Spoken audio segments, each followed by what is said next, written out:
അധിക്ഷേപ പരാതിയിലെ കേസിൽ രാഹുൽ ഈശ്വറുമായി തെളിവെടുപ്പ് നടത്താൻ സൈബർ പോലീസ്. ലാപ്ടോപ്പ് കണ്ടെത്താൻ പൗടിക്കോണത്തെ വീട്ടിലും ടെക്നോ പാർക്കിലും തെളിവെടുപ്പ് നടത്തും. ഷഫീദ് റാവുത്തർ ഒരു ചെയ്യുന്നു. ഷഫീദ്, ചുമത്തിയത് അത്യാവശ്യം ഗുരുതരമായ വകുപ്പുകൾ തന്നെയായിരുന്നു. അപ്പോൾ അതിന്റെ തുടർ നടപടികൾ, സ്വാഭാവിക തുടർ നടപടികൾ തന്നെയല്ലേ തെളിവെടുപ്പ് അടക്കമുള്ള കാര്യങ്ങൾ? ഷഫീദ്, അശ്മി, ഇപ്പോൾ പൗടിക്കോണത്തെ വീട്ടിൽ രാഹുൽ ഈശ്വറിന്റെ വീട്ടിൽ തെളിവെടുപ്പ് നടപടികൾ പുരോഗമിക്കുകയാണ്. ഇന്നലെയാണ് രാഹുൽ മാങ്കൂട്ടത്തിലുമായി ബന്ധപ്പെട്ട കേസെടുത്തത്. അല്പസമയം മുൻപ് പൗടിക്കോണത്തെ രാഹുൽ ഈശ്വറിന്റെ വീട്ടിലേക്ക് രാഹുൽ ഈശ്വറുമായി സൈബർ പോലീസ് സംഘം തെളിവെടുപ്പിന് എത്തിയതാണ്. അദ്ദേഹത്തിന്റെ ലാപ്ടോപ്പ് കണ്ടെത്തുകയാണ് അന്വേഷണ സംഘത്തിന്റെ ലക്ഷ്യം. അതുമായി ബന്ധപ്പെട്ട കാര്യങ്ങൾ ഇവിടെ പുരോഗമിക്കുന്നു. മാത്രമല്ല, ആവശ്യമെങ്കിൽ ടെക്നോ പാർക്കിൽ ഇദ്ദേഹത്തിന്റെ ഓഫീസിലടക്കം തെളിവെടുപ്പ് നടത്താനും സൈബർ പോലീസ് ഇപ്പോൾ നീക്കം നടത്തുന്നുണ്ട്.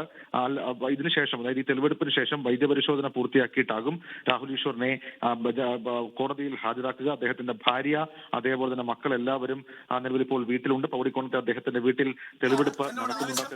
നിർത്തില്ല. ഗാന്ധി സുരേഷ് സാർ, നമസ്കാരം. രാഹുൽ മാങ്കൂട്ടത്തിൽ അനുകൂലമായി വീഡിയോ ചെയ്യുന്നത് നിർത്തില്ല.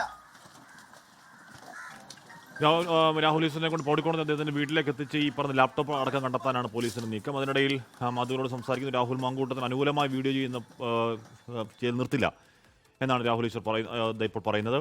ഷഫീദ്, തുടർന്ന് ഷഫീദ്, പൗടിക്കോണത്തെ വീട്ടിലേക്ക് രാഹുൽ ഈശ്വറിനെ കൊണ്ടുവരികയാണ്. അപ്പോൾ ഇവിടെ നിന്ന് ലാപ്ടോപ്പ് കണ്ടെത്താൻ കഴിയുമെന്നാണോ സൈബർ പോലീസിന്റെ പ്രതീക്ഷ?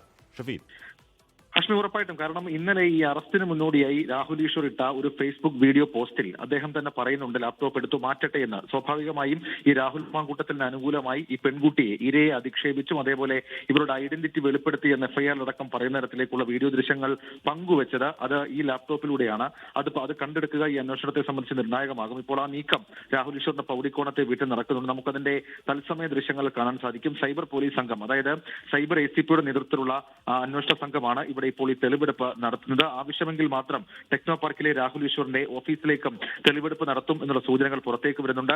ഈ വീടിനകത്തേക്ക് രാഹുൽ മാങ്കൂട്ടത്തിനെ കയറ്റുന്ന ഘട്ടത്തിലാണ് അദ്ദേഹത്തിന്റെ ഒരു പ്രതികരണം നമുക്ക് ലഭിച്ചത്. രാഹുൽ മാങ്കൂട്ടത്തിന് അനുകൂലമായി പോസ്റ്റർ ഇടുന്നത്, വീഡിയോകൾ പങ്കുവെക്കുന്നത് നിർത്തില്ല എന്നതാണ് രാഹുൽ ഈശ്വർ അല്പസമയം മുൻപ് മാധ്യമങ്ങളോട് പ്രതികരിച്ചത്. അശ്മി, ഓക്കെ. ഷഫീദ് റാവുത്തറാണ് ആ വാർത്തയുടെ വിവരങ്ങൾ നൽകിയത്. രാഹുൽ ഈശ്വർ വകുപ്പുകളൊക്കെ ചുമത്തി, സൈബർ വകുപ്പുകളൊക്കെ ചുമത്തിയാണ് അദ്ദേഹത്തെ കസ്റ്റഡിയിൽ അറസ്റ്റൊക്കെ രേഖപ്പെടുത്തിയത്. ഇപ്പോൾ ഇവിടെ ഇങ്ങോട്ടേക്ക് അദ്ദേഹത്തിന് പൗടിക്കോണത്തെ വീട്ടിലേക്ക് വന്ന് ഈ ലാപ്ടോപ്പ് കണ്ടെടുക്കുക പ്രധാനമാണ്. ഇന്നലെ 7 മണിക്ക് നമ്മൾ ചർച്ചയ്ക്ക് വിളിച്ച കാര്യവും ചർച്ച ഉണ്ട് എന്ന് പോലീസിനോട് പറഞ്ഞു എന്നൊക്കെ പറഞ്ഞൊരു വീഡിയോ ചെയ്തായിരുന്നു. അപ്പോൾ അതിനകത്ത് പറയുന്നുണ്ട് ഈ ലാപ്ടോപ്പ് ഞാൻ മാറ്റി വെക്കട്ടെ എന്ന് പറയുന്നുണ്ട്. അപ്പോൾ അവിടെ വീട്ടിൽ തന്നെ ഉണ്ടാകുമെന്നാണ് സൈബർ പോലീസിൻ്റെ പ്രതീക്ഷ. അപ്പോൾ ഈ അന്വേഷണത്തിൽ ആ വീഡിയോ ചെയ്ത ലാപ്ടോപ്പ് തെളിവാണ്, എവിഡൻസ് ആണ്. അത് കണ്ടെടുക്കൽ പ്രധാനവുമാണ്. ലോകത്തെവിടെയായാലും ഏത് സമയത്തും 24 വാർത്തകളും ഓഗ്മെന്റഡ് റിയാലിറ്റി പാക്കേജുകളും എക്സ്പ്ലെയിനറുകളും വിശദമായി കാണാൻ ഞങ്ങളുടെ യൂട്യൂബ് ചാനൽ നിങ്ങൾക്ക് സബ്സ്ക്രൈബ് ചെയ്യാം.